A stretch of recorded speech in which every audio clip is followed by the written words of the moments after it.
اللہ رب العزت نے ہمیں ایمان کی دولت عطا فرمائی ہے، اور اہل ایمان کے لیے سب سے بہترین زندگی کا نمونہ رسول کریم صلی اللہ علیہ وسلم کی زندگی ہے۔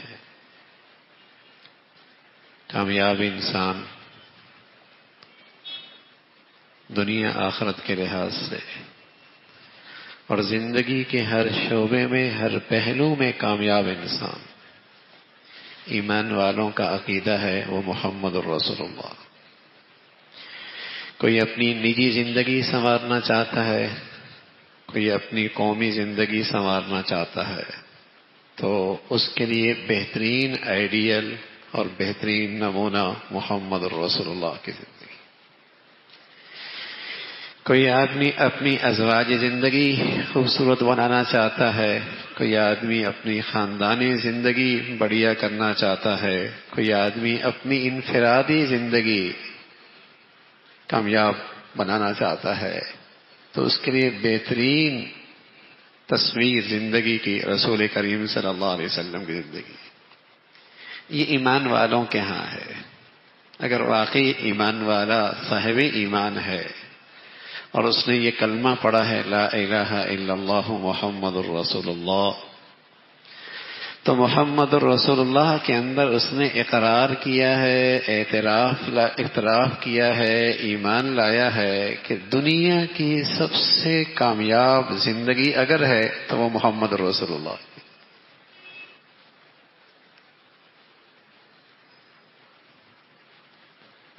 تو آپ علیہ الصلوۃ والسلام کی زندگی کے مختلف پہلو ہیں۔ آج ایک پہلو پہ ہم نظر رکھتے ہیں، اور وہ پہلو ہے آپ کے خوبصورت اخلاق۔ انک لعلی خلق عظیم، آپ بلند اخلاق پر فائز تھے۔ میری اور آپ کی روحانی اماں حضرت عائشہ رضی اللہ تعالی عنہا، آپ سے پوچھا گیا کہ اللہ کے نبی صلی اللہ علیہ وسلم کے اخلاق کیا ہیں؟ فرمایا آپ کے اخلاق دیکھنے ہو تو قرآن دیکھ لو، اور قرآن عمل میں دیکھنا ہو تو نبی کی زندگی دیکھ لو،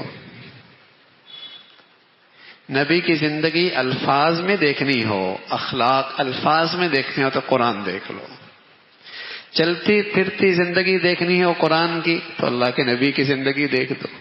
کان خلقہ القرآن، آپ کے اخلاق کیا ہے؟ قرآن ہے۔ تو قرآن کی عملی تصویر رسول کریم صلی اللہ علیہ وسلم کی زندگی ہے۔ حضرت صفیہ بنت حی، یہ حضور علیہ الصلوۃ والسلام کی اہلیہ ہیں، زوجہ ہے حضرت صفیہ۔ اور سچی بات یہ ہے کہ سب سے بہترین زندگی کی کوئی خبر دے سکتا ہے تو وہ گھر کا فرد دے سکتا ہے، جہاں گرمی سردی مختلف قسم کے احوال آیا کرتے ہیں، اور وہ بڑا امتحان ہوتا ہے اخلاق کا۔ اس لیے اللہ کے نبی صلی اللہ علیہ وسلم فرمایا کرتے تھے تم میں سب سے بڑھیا آدمی کون ہے؟ سب سے بڑھیا وہ جو دوستوں میں بڑا مقبول ہو اور اپنے ساتھیوں میں بڑا سخی کہلائے، وہ جو محفلوں کی جان ہو۔ فرمانا نا تم میں سب سے بڑھیا آدمی وہ ہے جو اپنے گھر کی عورتوں کے ساتھ اچھے اخلاق سے پیش آتا ہو، اچھے خلق سے پیش آتا ہو۔ اور پھر آپ علیہ الصلوۃ والسلام فرمایا میں اپنے گھر والوں کے لیے سب سے اچھا ہوں، میں اپنے گھر کی عورتوں کے لیے سب سے اچھا ہوں۔ تو صفیہ بنت حی حضور علیہ الصلوۃ والسلام کی اہلیہ ہیں، اور تمام اہل ایمان کی روحانی والدہ ہیں، روحانی ماں ہیں۔ النبی اولی بالمؤمنین من انفسہم وازواجہ امہاتہم، آپ کی بیویاں ایمان والوں کی مائیں ہیں، وازواجہ امہاتہم، مائیں ہیں، روحانی مائیں ہیں۔ تو حضرت صفیہ بھی انہی میں سے ہیں فرماتی ہیں ما رأیت احدا احسن خلقا من رسول اللہ صلی اللہ علیہ وسلم، میں نے آپ سے بہتر اخلاق والا کوئی شخص نہیں دیکھا، آپ سے اچھے اخلاق کسی کے نہیں تھے۔ اللہ کے نبی صلی اللہ علیہ وسلم اپنی امت کو تعلیم دیتے ہیں، فرماتے ہیں جب تم اپنا چہرہ دیکھو نا، اپنا چہرہ دیکھو تو اللہ نے تمہارا جسم اچھا بنایا ہے، آنکھیں اچھی بنائی ہیں، کلر اچھا بنایا ہے، اور تمہارے چہرے کی بناوٹ اچھی بنائی ہے، تو اس موقع پہ اللہ سے کہا کرو اے اللہ خلق تو آپ نے میرا خلق تو اچھا بنا دیا، جسم تو اچھا بنا دیا، میرے اخلاق بھی اچھا کر دے۔ اللہم حسنت خلقی فحسن خلقی، آپ نے میری بناوٹ اچھی بنائی ہے، اے اللہ میرے اخلاق بھی اچھے کر دے۔ اس لیے کہ جسم کی بناوٹ سے آنکھیں خوش ہوتی ہیں اور اخلاق کی خوبصورتی سے دل ٹھنڈا ہوتا ہے۔ چہرے کی خوبصورتی سے، جسم کی بناوٹ سے آنکھیں راحت پاتی ہیں، انہیں مزہ آتا ہے، لیکن اخلاق کی خوبصورتی سے دل ٹھنڈا ہوتا ہے، کلیجہ ٹھنڈا ہوتا ہے۔ اور یہ اخلاق ہی ایسی چیز ہے جو دلوں میں حکومت کرتا ہے۔ با اخلاق آدمی دلوں پہ چھا جاتا ہے، اس کی محبت گھر کر جاتی ہے، اس کی احترام محبت دلوں میں بیٹھ جاتی ہے۔ اللہ کے نبی صلی اللہ علیہ وسلم کا ایک خاص خلق تھا، تو آپ علیہ الصلوۃ والسلام نے فرمایا یہ جو آپ کے پاس خلق ہے نا، اخلاق، یہ اللہ کی آپ پہ بڑی مہربانی ہے۔ فبما رحمت من اللہ لنت لهم، یہ اللہ کی تم پہ بڑی مہربانی ہے۔ اور اگر آپ کے یہ اخلاق اچھے نہ ہوتے تو یہ جو آپ کے ارد گرد لوگ ہر وقت اکٹھے ہوتے ہیں، آپ پر جان نثار کرنے کے لیے ہر لمحے تیار ہوتے ہیں، یہ آپ کے اخلاق کی کمزوری سے کوئی بھی قریب نہ ہوتا۔ لیکن اللہ کا آپ پر بڑا فضل ہے، آپ کو اللہ نے اعلی اخلاق دی، جس سے طبیعتیں کھینچی چلی جاتی ہیں آپ کی طرف، لوگوں کے قلوب آپ کی طرف کھینچے چلے جاتے ہیں۔ تو خلق اجتماعی زندگی کی روح ہے، گھر سے نکل جائے نا گھر مصیبت بن جاتا ہے۔ چند لوگ اکٹھے رہتے ہوں، وہاں سے اخلاق کی روح نکل جائے نا عذاب بن جاتی ہے وہ زندگی۔ کسی بھی اجتماعی مجمع میں، مسجد ہے، دینی ادارہ ہے، اجتماعی دفتر ہے، کاروباری جگہ ہے، گھر کی زندگی ہے، اگر اخلاق نہ ہو تو ہر ایک کو دوسرے سے کانٹے چبھتے ہیں، تکلیف ہوتی ہے، رویے سے، انداز سے، عمل سے تکلیف ہوتی ہے۔ آج دنیا میں جو انسان بیمار ہوتا ہے نا، وہ غذاؤں سے زیادہ انسانوں سے بیمار ہوتا ہے۔ چیزیں اتنی بیمار نہیں کرتی جتنا انسان کو آج بیمار کر رہا ہے۔ اتنی ٹینشن دیتا ہے، اتنا پریشان کر دیتا ہے، اتنا دکھ دیتا ہے، اتنا موذی بنا ہوا ہے، اتنا پریشان کرتا ہے کہ بیٹا باپ کے لیے بیماری کا باعث بن گیا، اولاد ماں باپ کے لیے تکلیف کا باعث بن گئی، اپنوں کے لیے عذاب بن گئے، اخلاق نہ رہے، تکلیف کا باعث بن گئے۔ چیزیں خراب ہو جائیں اتنی بیماریاں نہیں پھیلتی جتنے اخلاق خراب ہو جائیں تو انسانوں کے اندر بیماریاں آتی۔ بس اوقات اندر ایسا درد آتا ہے کہ وہ درد نہ آدمی کسی کے سامنے اظہار کر سکتا ہے اور نہ ہی برداشت کر سکتا ہے، نہ کسی کے سامنے پیش کر سکتا ہے، نہ اندر رکھ سکتا ہے، اندر ہی اندر وہ اس کا خون خشک ہوتا ہے، اندر ہی اندر اس کی ہڈیاں پگھلتی ہیں۔ کیا ہے؟ اخلاق درست نہ رہے، اخلاق درست نہ رہے۔ اللہ کے نبی صلی اللہ علیہ وسلم جہاں اخلاق میں سب سے بڑھیا ہے، آج اللہ کے نبی کی امت اگر کسی چیز میں سب سے پیچھے ہے تو اسی اخلاق میں۔ اخلاق والی نبی کی امت اگر کسی چیز میں سب سے پیچھے ہے تو آج اخلاق میں ہے. اخلاق سے عاری ہوتی چلی جا رہی ہے. میرے عزیزو، عبادات یہ سارے دین کا چوتھائی حصہ ہے. 3 حصوں کا تعلق اخلاق سے. 3 حصوں کا تعلق اخلاق سے. عبادات اس کا ایک حصہ ہے. اخلاق دین کے 3 حصوں کا نام ہے. اور اگر اخلاق میں کمزوری آ جائے تو عبادات کا وزن بھی ختم ہو جاتا ہے. عبادات کا وزن بھی ختم ہو جاتا ہے. تو رسول کریم صلی اللہ علیہ وسلم اہل ایمان کے لیے اخلاق کی زندگی میں بہترین نمونہ ہے. اور آپ کے اخلاق کا حاصل کیا ہے؟ آپ اس سے خوش ہوتے تھے جس سے اللہ خوش ہوتا تھا، اور جس سے اللہ ناراض ہوتے ہیں آپ بھی اس سے ناراض ہوتے ہیں.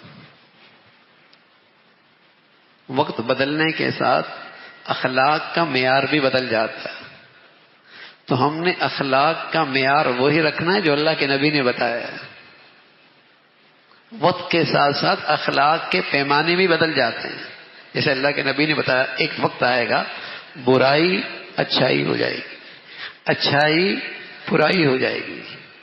اسی طرح دنیا والوں کے اپنے اپنے پیمانے ہوں گے اخلاق کے، کہ اخلاق بد اخلاقی کہلائے گا اور بد اخلاقی اخلاق کہلائے گا. تو نمونہ ہمارے لیے دنیا نہیں ہے، اللہ کے نبی ہیں. جیسے اللہ کے نبی نے بتایا کہ ایک وقت آئے گا برائی اچھائی ہو جائے گی، اچھائی برائی ہو جائے گی. پیمانے بدل جائیں گے اچھائی برائی کے، پیمانے بدل جائیں گے اچھائی برائی کے. جو 20 سال پہلے برائی تھی آج وہ اچھائی ہو گئی ہے، آج وہ ترقی کی چیز ہو گئی ہے، آج وہ روشن خیالی ہو گئی ہے، آج وہ بڑی سمجھداری ہو گئی ہے، آج وہ بڑی ہوشیاری کہلاتی ہے. جو 20 سال پہلے عیب کی بات تھی، جو خرابی تھی، اس نے آج اچھائی کا روپ ڈھال لیا ہے. تو اللہ کے نبی نے بتایا ہے کہ لوگوں کے ہاں اچھائی برائی کے پیمانے بدلتے رہیں گے. جو باپ دادا کے ہاں بہت بری سمجھی جاتی تھی آج اولاد اور پوتوں کے درمیان وہی سب سے اچھی چیز سمجھی جاتی ہے. تو ایسی اخلاق کے پیمانے بھی بدلتے رہیں گے. تو ہمارے لیے نمونہ دنیا نہیں، زمانہ نہیں، وقت نہیں، اللہ کے نبی ہیں. اور اللہ کے نبی کے اخلاق کا حاصل کیا ہے؟ جس چیز سے اللہ راضی ہوتے ہیں آپ بھی اسی سے راضی ہوتے تھے، اور جس سے اللہ ناراض ہوتے ہیں آپ اس سے ناراض ہوتے تھے. وہ بھی اخلاق ہے. یعنی غصہ جہاں نہیں کرنا وہاں کر لیا بد اخلاقی ہے، اور جہاں غصہ کرنا ہے نہ کیا یہ بھی بد اخلاقی ہے. جہاں غصہ نہیں کرنا تھا وہاں غصہ کر لیا یہ بد اخلاقی ہے، اور جہاں غصہ کرنا تھا اور نہیں کیا یہ بھی بد اخلاقی ہے. یہ جو اللہ نے آدمی میں غصہ پیدا کیا ہے، کوئی میری بیٹی بہنا کو بری نظر سے دیکھتا ہے تو یہ غصہ میری عزت آبرو کا تحفظ کرتا ہے، میری عزت آبرو کا تحفظ کرتا ہے، میری بیٹی بہنا کا دفاع کرتا ہے. تو جہاں غصہ نہیں کرنا وہاں غصہ کیا بد اخلاقی ہے، جہاں غصہ کرنا ہے جتنا کرنا ہے وہاں اتنا نہ کیا یہ بھی بد اخلاقی ہے. اس لیے کہ اللہ کے نبی صلی اللہ علیہ وسلم کے بارے میں فرمایا جہاں تک اپنی ذات کی بات آتی آپ برداشت بھی کر لیتے تھے، معاف بھی کر دیا کرتے، اور جہاں بات دین کی آتی تھی آپ کا چہرے کا رنگ سرخ ہو جاتا تھا، غضبناک ہو جایا کرتے تھے، غضبناک ہو جاتے تھے. اللہ کی دین، کیونکہ اس سے اللہ ناراض ہو رہا تو آپ بھی ناراض ہو گئے. یہی اخلاق ہے. اور جس چیز سے اللہ راضی ہو رہے ہیں اس سے آپ بھی راضی ہو رہے ہیں. یہ ہے آپ کے اخلاق کا جوہر. اور یہ ہے آپ کی اخلاق کی تعریف. اخلاق اس کا نام ہے. تو رسول کریم صلی اللہ علیہ وسلم کی زندگی اخلاق کے سلسلے میں بہترین نمونہ ہے. انس فرمانے لگے رضی اللہ تعالیٰ عنہ، یہ وہ بچے ہیں جن کی اماں حضور علیہ الصلوۃ والسلام کی خدمت میں آئی. کہنے لگے یا رسول اللہ، میرے پاس آپ کی خدمت کے لیے اور آپ کے دین کے تحفظ کے لیے نہ تو مال ہے، نہ ہی تو کوئی بڑی دولت ہے، نہ کوئی جاگیر ہے، نہ کوئی بڑا مرد ہے میرے گھر میں. ایک یہ چھوٹا سا بیٹا ہے، میں چاہتی ہوں اسے آپ کی خدمت کے لیے آپ کو وقف کر دوں. انس رضی اللہ تعالیٰ ماں آئی، لے کے چلی گئی. تو اس خوش نصیب بچے کو یہ سعادت ملی، 10 سال تک حضور علیہ الصلوۃ والسلام کی خدمت میں رہے. ایک دن یہ کہتے ہیں کہ اللہ کے نبی صلی اللہ علیہ وسلم نے مجھے کسی کام کے لیے بھیجا اور میں بچہ ہی تھا. گلی میں جا کر دوستوں سے کھیلنے لگا، بچوں سے کھیلنے لگا. کافی دیر ہو گئی، اللہ کے نبی صلی اللہ علیہ وسلم تشریف لائے. پیچھے سے آ کر یوں پیچھے ہاتھ رکھا، فرمایا انس تم گئے نہیں؟ کہا یا رسول ابھی جاتا ہوں. انس فرمانے لگے بس یہ آپ کا کہنا تھا بس، اور میری زندگی کے 10 سال آپ کے ساتھ گزرے ہیں.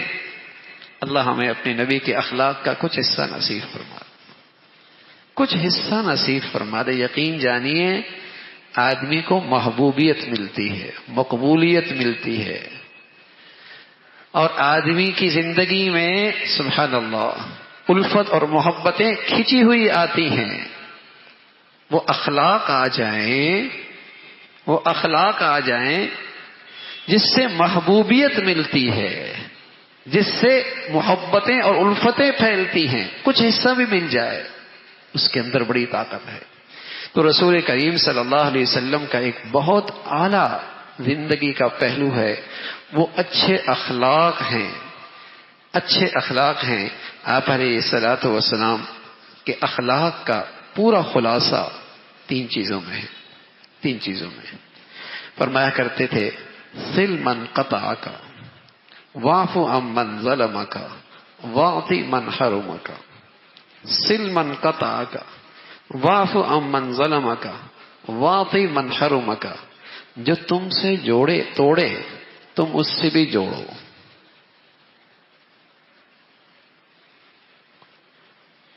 اس امت میں ہمیشہ 500 بزرگ رہتے ہیں، 500 خاص بزرگ رہتے ہیں، اور 70 کے قریب ابدال رہتے ہیں، اور یہ ہر وقت رہتے ہیں، ہر زمانے میں رہتے ہیں. ان میں سے جب کوئی ایک بھی چلا جاتا ہے اللہ دوسرا پیدا کر دیتا ہے. تو ان کی نمایاں خوبیاں کیا ہیں؟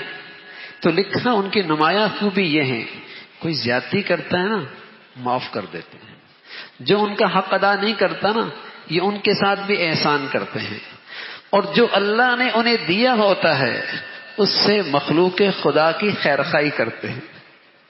یہ کتب اور یہ وہ بزرگ ہیں جو اس امت میں ہمیشہ رہتے ہیں. جب کوئی ایک اٹھ جاتا ہے اللہ دوسرا پیدا کر دیتا ہے. تو ان کی سب سے نمایاں خوبی کیا ہے؟ اخلاق بڑھیا، اخلاق بڑھیا ہے. تو آپ علیہ الصلوۃ والسلام کے اخلاق کا خلاصہ ساری اخلاق کا 3 چیزوں میں. صل من قطعک، جو توڑے تم اس سے جوڑو. بس اوقات آدمی نماز بھی پڑھ رہا ہوتا ہے، روزے بھی رکھ رہا ہوتا ہے، لیکن دلوں میں دوسروں کے لیے حسد رکھے بیٹھا ہوتا ہے، کینہ رکھے بیٹھا ہوتا ہے، بغض رکھے بیٹھا ہے، اور آپس کے جھگڑے پالے ہوئے ہوتے ہیں، آپس کی لڑائیاں پالی ہوئی ہوتی ہیں، آپس کی نفرتیں پالی ہوئی ہوتی ہیں. یہ ساری عبادات بے نور ہو جاتی ہیں. ان گناہوں کی ظلمت کی وجہ سے ساری عبادات بے نور ہو جاتی ہیں، صل من قطع کا، جو توڑے تم جوڑ لو، واعف عمن ظلم کا، جو زیادتی کرے اسے معاف کر دو، اور جو تمہارے ساتھ اچھائی نہ کرے اور تمہارا حق ادا نہ کرے، تم آگے بڑھ کر اس کے ساتھ بھی اچھائی کرو، اس کے ساتھ بھی احسان کرو، اس کے ساتھ بھی اچھائی کرو، اس کے ساتھ بھی احسان کرو۔ تو اللہ ہمیں اپنے نبی صلی اللہ علیہ وسلم کے یہ پیارے پیارے اخلاق ہم سبھی کو عطا فرمائے اور ان پہ عمل کرنا آسان فرمائے۔